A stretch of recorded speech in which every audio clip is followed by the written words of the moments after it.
Mohon maaf Pak. Maksud saya, ini kita membahas unsur sengaja, jangan dikaitkan ke ya pasal itu 53. saya ingin jelaskannya begitu. Jadi supaya clear begitu. Nah, kalau perbuatan itu ada niat, ada permulaan pelaksanaan, diwujudkan dalam bentuk perbuatan, itu namanya perbuatan itu disengaja atau adanya kesengajaan.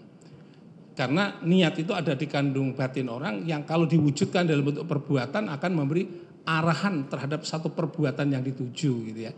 Nah, atas dasar itulah maka yang tadi ahli jelaskan, kami menafsirkan hukum, norma hukum itu dalam chapter kejahatan terhadap nyawa itu saya harus komprehensif menjelaskannya, tidak hanya 40 ya 40 itu, supaya kita mengerti tentang sistem norma dalam hukum pidana itu apa yang dimaksud dalam konteks itu. Maka rumusan ahli jelaskan bahwa kalau kesengajaan itu mesti ada niat untuk berbuat jahat. Kalau niat berbuat jahat berarti orang itu ada tujuan besar yang dikenal dengan motif. Begitu penjelasannya.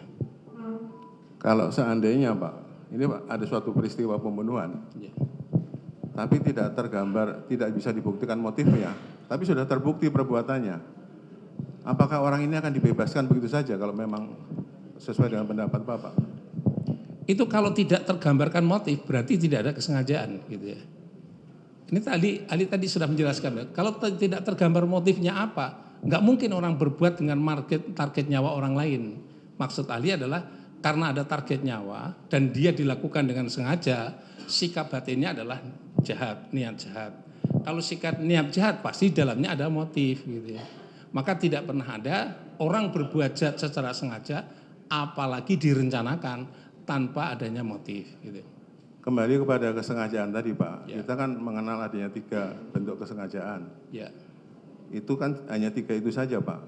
Kalau di luar itu misalnya dengan motif segala, tentunya kan berarti ini menyimpang daripada teori kesengajaan. Bagaimana? Kesengajaan kan teorinya ada 3 Pak.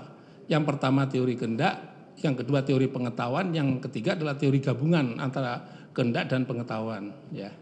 Jadi itu teori untuk menjelaskan bentuk kesengajaan di dalam diri manusia gitu. Yang menjadi pertanyaan motif itu ada di mana gitu. Itu tadi ahli sudah jelaskan, sama artinya sengaja. Walaupun tidak ditulis sengaja, kalau kalimatnya aktif itu juga harus dibuktikan juga bahwa itu sengaja gitu ya. Jadi sengaja dikaitkan dengan perbuatan, bukan dengan motif. Nah, ahli jelaskan begini.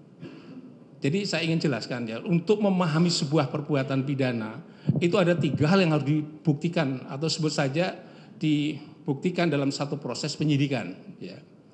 Antefaktum, faktum, dan post faktum. Ya. Kalau antefaktum itu ya harus dibuktikan juga supaya penyidik itu mengungkap itu secara tuntas, dibuktikan antefaktum adalah perbuatan yang mendahului daripada faktum itu. Faktum itu artinya misalnya kalau kejahatan pembunuhan ya sebelum pembunuhan itu apa, pada saat pembunuhan itu apa, dan setelah pembunuhan itu apa. Jadi biasanya begitu, dengan mengungkap secara tuntas akan tampak semuanya itu. Yang kedua tadi doktrin yang ahli jelaskan, memahami hukum Indonesia dan juga memahami orang melakukan pelanggaran hukum di Indonesia itu tidak bisa hanya penggal unsur-unsur saja. Ya. Tadi ahli sudah jelaskan konsep hukumnya.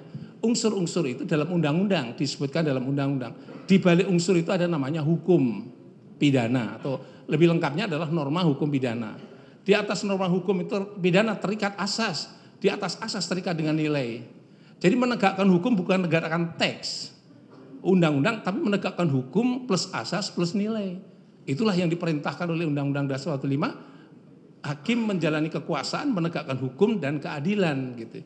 Nah, atas dasar itulah memahami perilaku juga sama. Memahami perilaku orang, jangan sampai perilaku lahir semata-mata, tapi perilaku lahir itu adalah ekspresi dari perilaku batin. Nah, perilaku batin itu apa? Niat jahat dituangkan dalam bentuk perbuatan untuk mencapai tujuan jahat gitu ya. Tujuan jahat. Jadi perbuatan nyata itu adalah ekspresi dari sikap batin orang gitu. Tapi kalau sikap batin nggak ada sengaja, berarti dia kealpaan gitu. Jadi kealpaan menimbulkan matinya orang gitu, sama-sama mati, tapi karena di sini nggak ada ekspresi dari bentuk sikap batin, jadilah dia adalah kealpaan. Jadi atas dasar itulah maka kadang-kadang kita bisa membuktikan perbuatannya itu bisa terlahir di dalamnya maksud dan tujuan atau yang dikenal dengan motifnya itu apa gitu. Jadi memang motif bukanlah unsur, Pak. Motif itu included di dalam susunan rumusan yang perbuatan kesalahannya dalam bentuk kesengajaan dan apalagi itu direncanakan gitu. Demikian. Kembali tadi baru saja Bapak jelaskan bahwa motif itu bukan merupakan unsur sengaja. Tadi Bapak tegaskan tadi kan? Saya ulangi lagi, mungkin diperhatikan, motif itu bukanlah unsur, tapi included dalam perbuatan yang dilakukan secara sengaja, yang sengaja gitu. Jadi seperti hanya ahli jelaskan tadi, melawan hukum itu tidak ada, tapi harus dibuktikan. Ya. Melawan hukum harus ada dalam setiap delik. Tadi juga ada, kalau ada perbuatan yang perbuatan itu adalah tanpa dituliskan sengaja, tapi dengan kalimat aktif, itu juga harus dibuktikan. Itu ada kesengajaan. Mengambil barang milik orang lain dalam pasal pencurian itu sengaja mencuri sesungguhnya, tapi rumusannya itu tidak perlu dituangkan di situ dengan kalimat aktif, itu juga ada bentuk kesengajaan. Terima kasih Pak, saya kira cukup. Mungkin teman saya yang akan melanjutkan ini.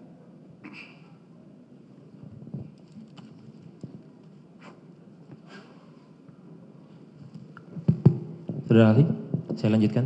Ya, Pak. Sebelumnya saya ingin tanyakan, apakah saudara ahli ini pernah membaca memori Vantuliting KUHP sehubungan dengan pembuatannya waktu di Tweede Kamer negeri Belanda sana? Saya tidak membaca, Pak. Tidak saya membaca. Nggak bisa bahasa Belanda loh. Baik, kalau memang seperti itu, apakah saudara ahli mengetahui bahwa rumusan di dalam KUHP menurut memori Vantuliting itu pembentuk undang-undang meletakkan motif jauh dari rumusan delik dan itu memang sudah ada referensinya di buku Jan Remeling, di buku Sudarto, itu sudah ditegaskan bahwa kesengajaan dalam hal ini Wetten dan Willem itu dibedakan dengan motif. Bagaimana pandangan ahli?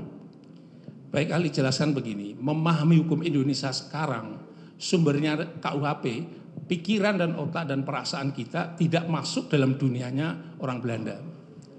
Karena kita sudah merdeka, maka sejak, ini doktrin ahli begitu ya, jadi sejak 17 Agustus 45, maka semua term-term yang ada hubungan dengan Belanda sudah hapuskan semuanya, dan masuklah namanya dengan 17 Agustus nasionalisasi hukum Belanda.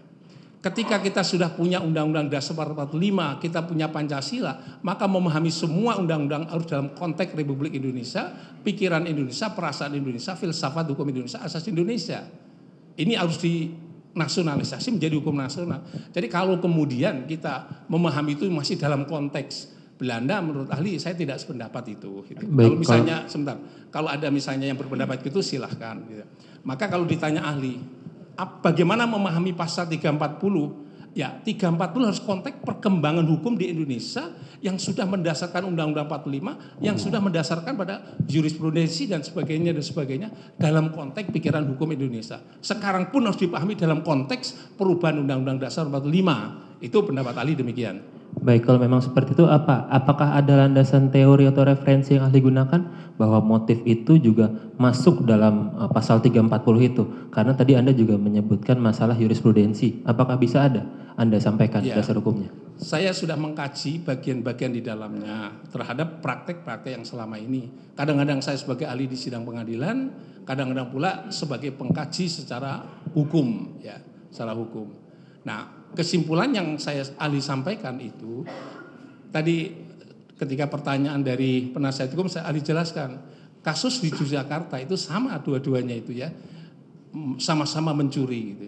Tapi kalau dipenggal motif tidak perlu dibuktikan dan itu tidak perlu ada begitu.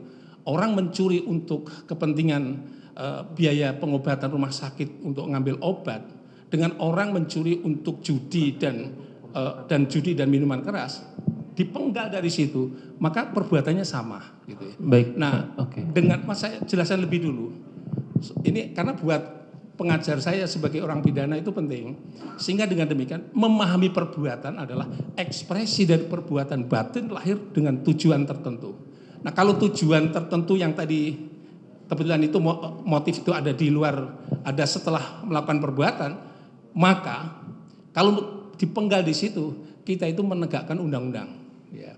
Tapi kalau digabung menjadi satu kesatuan untuk memutus yang adil, harus lengkap selengkap-lengkapnya. Seberapa lengkap itulah nanti adil akan bisa diturunkan dalam satu perbuatan itu.